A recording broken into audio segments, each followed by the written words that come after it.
ava vanonzi Mr. D ava havagone shona vanongogona kutaura English chete. Ndochibaba chemadhumeni ese munyika yese yeZimbabwe, sanganisira Europe nekuFrance nekuGermany. Chibaba ichi ndakanacho kuchiite mudhumeni panapa. Mr. D, this is our manager, Mr. Soko, or you can call him Sokel. Mr. D, meet Mr. Soko, Mr. Sokel. Hello, Mr. D. How are you doing, Mr. D? Nice to meet you, Mr. D. I'm the manager of this farm. Hello. Good. Please, can I see your CV, Mr. D? CV or a TV? What asking about?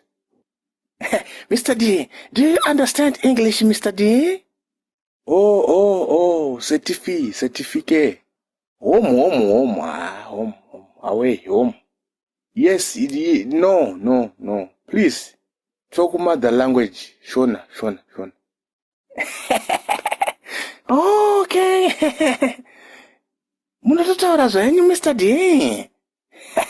Muri mwana wevo. Okay. Mwana wamai. Usavonyanya kundiomesera kudai. Tinenge tiri pakutsvaga mwana wamai. Tiri maZimbabwenzi tese mwana wamai. Tinodya sadza tese. Tiri kungofema mweya wakafanana. Ndikutsvagawo basa mwana wamai. Usandirasirire mwana. Zvinhu zvakaoma kunze. Ndikatobva kumba chitoudza mukadzi kuti ndiri kuwana basa.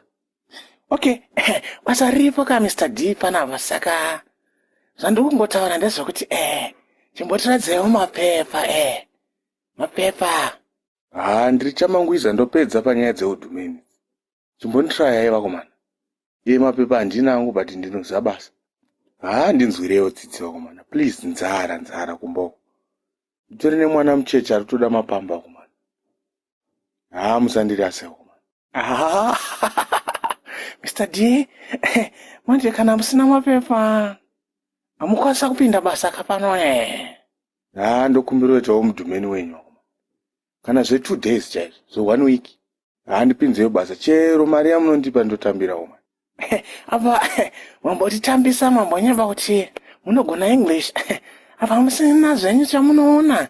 Muririma muri zero baba. Vana D ava. Temboti naye mungainzi D futi panapa. Aingonyaba sezvamunongoita izvozvo. Takazongomudzinga. Saka mimi Mr. D mwangufana D. Hapana basa renyu pano. Bye. Rumbai pasi.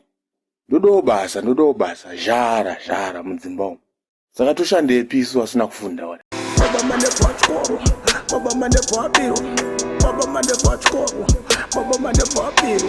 Naga birwa, utsang, naga chema, mawe.